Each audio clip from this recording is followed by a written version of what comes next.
గజం కేవలం 4,500 రూపాయలతో 165 గజాల భూమి కేవలం 8 లక్షలు మాత్రమే. అంతే.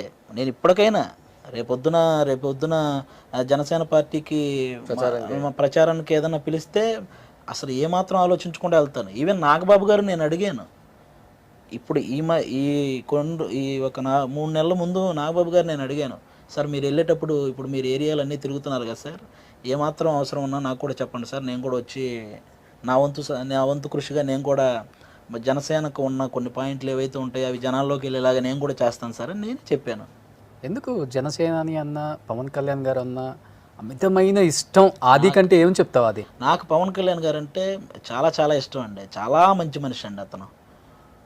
నేను పర్టికులర్గా రీసెంట్గా అయితే ఒక 3-4 రోజులు ఇంటికి వెళ్ళి కూడా పర్సనల్గా కలిశాను పవన్ కళ్యాణ్ గారిని. ఒక సినిమాకి చిన్న వర్క్ చేస్తూ పర్టికులర్గా కలిశాను. అబ్బా ఏం మనిషి అండి బాబు. ఆయనకి ఆ డబ్బు అనే దాని మీద ఆయనకి ఇంట్రెస్ట్ లేదండి.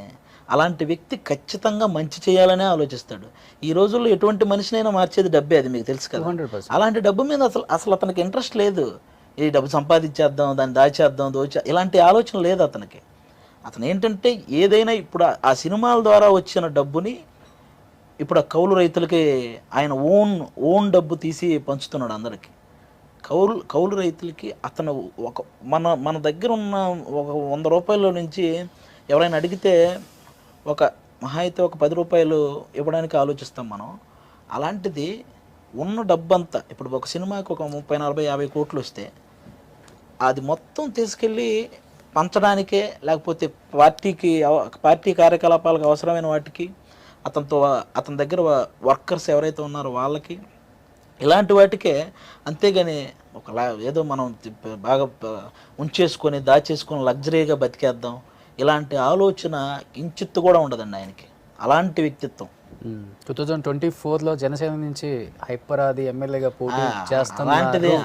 అలాంటిది లేదు, అలాంటిదేం లేదండి. ఉంటుంది కదా ఎక్స్పెక్టేషన్ ఎవరికైనా కదా. పార్టీ కోసం పనిచేస్తున్నాం అంటే మనకి ఏదో ఒకటి లబ్ధి పొందాలనో లేదండి, లేకపోతే లబ్ధి చేకూర్చాలనో రెండిటి వల్ల కొన్ని ఉంటాయండి. కొన్ని ఇష్టాలు అవి ఎప్పటికీ దానికి వేరే దారి వెతుక్కోవాలన్న ఉద్దేశం ఉండదు అందులో.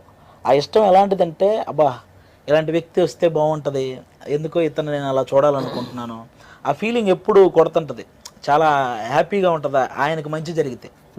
అందరు మంచి కోరుకునే వ్యక్తికి మంచి జరిగితే మనం ఎంత హ్యాపీ ఫీల్ అవుతాం, అలాంటి ఫీలింగ్ నాకు పవన్ కళ్యాణ్ గారి మీద ఉంది. ఇన్ కేస్ మేబీ సీట్ ఇస్తే రేపు జనసేన ఏపీలో ఎక్కడి నుంచి పోటీ చేసినా గెలిచే సత్తా ఆదిలో ఉందా? అయ్యో, ఎందుకంటే ఈ హైపర్ ఆది అని ఒక ఫేమ్ అనేది, జబర్దస్త్ అని ఒక ఫేమ్ అనేది చాలామంది ఆడియన్స్లోకి యూత్లోకి వెళ్తుంది. కాబట్టి నువ్వు కూడా జనసేనాని అంత ఇష్టపడతావు కాబట్టి నిన్ను నమ్మి ఓటేసే అవకాశం ఉంటుంది కదా. అంత దూరపు ఆలోచన నేను ఎప్పుడు అలాంటివి వస్తే మాత్రం ఏదో తీసుకోమని చెప్తాను. ఎందుకంటే వీడియో ఆలోచన బాగుంటుంది. వీడు మంచి స్పీకర్, బేసిక్ గా నాకు నచ్చుతుంది వీడు స్టైల్. అది సో మనం మాట్లాడేది జనాలకు అర్థమయ్యేలా రీచ్ అయితే అక్కడే చేంజ్ స్టార్ట్ అవుద్ది.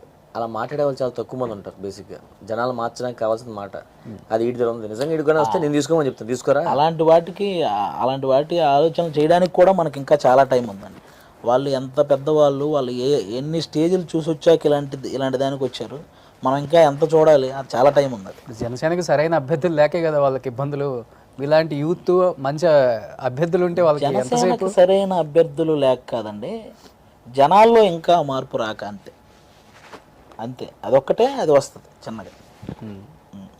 సూపర్. అది ఈ మధ్య నీ పెళ్లిపై కూడా మంచి కామెంట్స్ వస్తున్నాయి. అది నాకు యూట్యూబ్ వాళ్ళు ఇప్పటికి ఒక 10 పెళ్ళిళ్ళు చేసి ఉంటారు మన వాళ్ళు. ఎవరెవరితో చేశారో కూడా పాపం వాళ్ళకు కూడా. నేను ఆటగదర శివ అని ఒక సినిమాలో ఒక అమ్మాయిని కారులో పెళ్లి చేసుకునే సీన్ ఉంటుంది అనమాట. ఒక జీబులో నేను కనే కళ పెళ్లి చేసుకున్నట్టు, ఒక జీప్ ట్రావెలింగ్ అదంతా. అందులో త్రూఅవుట్ క్యారెక్టర్ ఒకటి చేశాను, మంచి క్యారెక్టర్ అది. ఆటగదర శివ అని మన ఆనలుగురు సినిమా తీసిన డైరెక్టర్తో. ఓకే. అందులో జీబులో ఒక పెళ్లి ఇంకా రాసేసారు. అది ఎక్కడ ఒక ఫోటో బయటకు వచ్చేసింది. హైపర్ అది సీక్రెట్గా పెళ్లి చేసుకున్నాడు అని చెప్పి అదొకటి.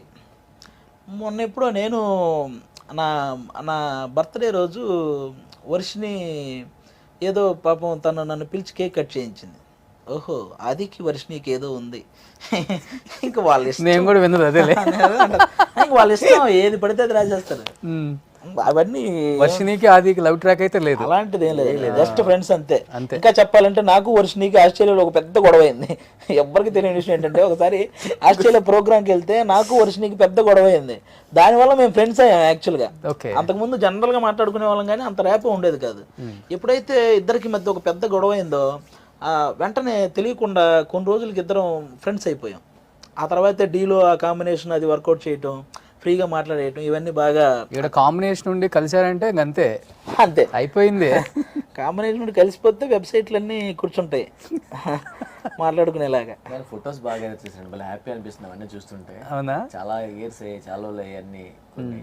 ఇక్కడికి వచ్చిన ఒక సెలబ్రిటీస్ని ఆనందపరచడం మా మెయిన్ కర్తవ్యం. అందులో మా ఎడిటర్ గిరీష్ మొత్తం సాక్రిఫైస్ చేస్తాడు. ఇది ఎప్పుడు దిగింది అది?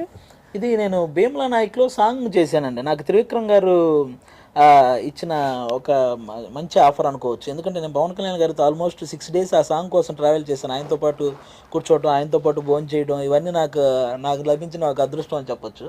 ఆ సునీల్ గారు, నేను, సప్తగిరి గారు, మేము ముగ్గురం ఒక సాంగ్లో ఇన్వాల్వ్ చేశారు మమ్మల్ని. అప్పుడు ఆ భీమ్లా నాయక్ సక్సెస్ పార్టీ జరిగింది రిలీజ్ అయిన తర్వాత. అప్పుడు కళ్యాణ్ గారు, త్రివిక్రమ్ గారు ఇద్దరు ఉంటే నేను వెళ్ళి ఫస్ట్ కళ్యాణ్ గారు, త్రివిక్రమ్ గారికి ఇద్దరు మధ్యలో నుంచున్నాను. ఒక ఫోటో తీశారు. తర్వాత త్రివిక్రమ్ గారు పక్కకు వచ్చి, మీ గురువు గారితో నువ్వు సోలోగా దిగని, ఆయన పక్కకు వచ్చి మళ్ళీ ఇంకో ఫోటో కళ్యాణ్ గారిని ఇలా హక్ చేసుకుని, నా లైఫ్లో మెమరబుల్ ఫోటో అది. సీనియర్ మాటల మాంత్రికుడితో జూనియర్ మాటల మాంత్రికుడు. నిజంగా త్రివిక్రమ్ గారు చాలా ఇష్టం. అంటే కొన్ని మనం జబర్దస్తులు ఈ నాన్ స్టాప్ పంచెస్ ఫ్లోకి వన్ ఆఫ్ ద రీజన్ నాకు త్రివిక్రమ్ గారు. ఆయన నాకు అతడు సినిమాలో బ్రహ్మానందం గారు ఒక సీన్లో ఎంటర్ అయిన దగ్గర నుంచి వెళ్ళే వరకు కంటిన్యూగా కౌంటర్స్ ఉంటాయి. నాకు ఆ ఫ్లో చాలా ఇష్టం. అదే ఫ్లో మెయింటైన్ చేస్తున్నావు కదా? నాకు అదే ఇష్టం. నాకు ఒక వన్ ఆఫ్ ద ఇన్స్పిరేషన్ ఆ సీన్. ఇలా కదా మనకు ఉండేదే 10 నిమిషాలు. ఈ 10 నిమిషాల్లో మనం ఎందుకు ఏదేదో చెప్పాలని ట్రై చేయాలి, వరుసగా వేసుకుంటూ వెళ్ళిపోదాం అనేది నేను ఫిక్స్ అయిపోయాను. చిన్న పేపర్లో రాసుకుంటా ఉంటా కదా, అంతే. ఏముంది, మనకి ఇచ్చింది 10 నిమిషాలు. ఈ 10 నిమిషాల్లో నేను ఏదో పెద్ద కథ చెప్పాలని ఎప్పుడు అనుకోలేదు. 10 నిమిషాల్లో నాన్ స్టాప్ వేసుకుంటూ వెళ్ళిపోవాలి. ఇది నా మైండ్ సెట్ అంతే.